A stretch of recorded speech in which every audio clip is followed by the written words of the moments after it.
今天继续和大家分享 B 型房车的制造过程。首先要声明，这是制造，不是改装。那制造和改装到底有啥区别呢？我认为很大的区别在于标准化上，这是大师标准的房车生产线。那标准化会带来什么好处呢？我感觉产品会更稳定，故障率会更低。其实老王对自己的房车挺挑剔的。今天重点再跟大家说一下这些钣金开口、钣金表面如何处理，贴指震板有没有用，还有这个切了一根加强筋对全车有影响吗？上一期很多朋友看车身做了切口，那这个钣金需要处理吗？会不会时间长了生锈啊？对，需要处理的。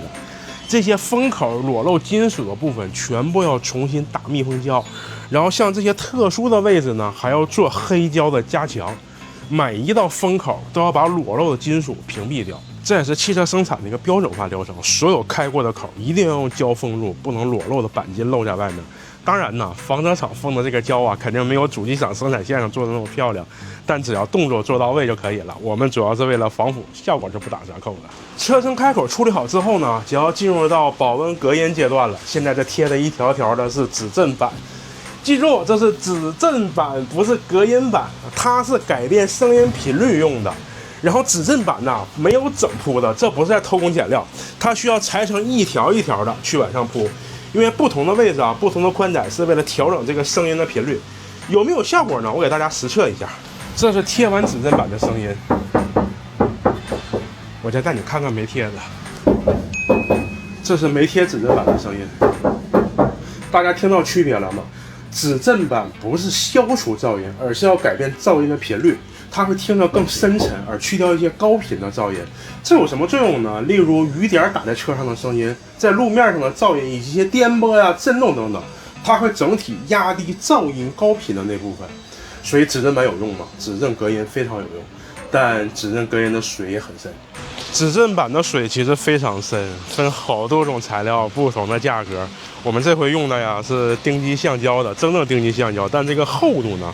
算是合格，但并不算很厚的。大家知道我之前在小瑞风用了大能材料，一个商务车采购原材料就花了5000元，所以适可而止吧，好用就行了。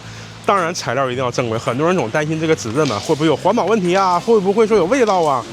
如果用沥青的，真是那样；用丁基橡胶的，一般都没大问题。另外啊，这个指震板也不是说晚上一贴就完事儿了，最后呢还要用这个小滚轮给它完全的压实。让它和钣金完全结合上，它才会改变声音的频率。所以你看，很多人说做指震没有用，你的材料到位了吗？施工工艺到位了吗？这个里面的水比你想的深。上一期视频里很多看得特别细致的朋友说了，你为什么切了一根加强筋呢？对，这是为了增加后盲窗可以外拓15厘米左右。对于这种后置横窗的车来讲啊，如果没有这个盲窗，那它的宽度只有1.7米左右，加了盲窗呢，大概可以做到1.92米到1.94米。一根加强筋就这么被牺牲掉了，那这根加强筋切掉了会有影响吗？会有影响，但是影响并不是很大。我们怎么做测试的呢？我们会把这个单胎举升起来，让车体一面抬起来，然后看看这个车门能否正常的关闭。因为这个车体一旦变形啊，这个车门是关不上的。熟悉轻客的朋友都知道，稍微拧一点它都关起来不那么顺畅。随着我们重创这20多台 B 型房车上线生产呢，未来1个月我将给大家完整的记录 B 型房车的制造过程。如果你对哪部分制造工艺感兴趣，也可以留言，我分享给大家。感谢大家的支持，我们下期再见。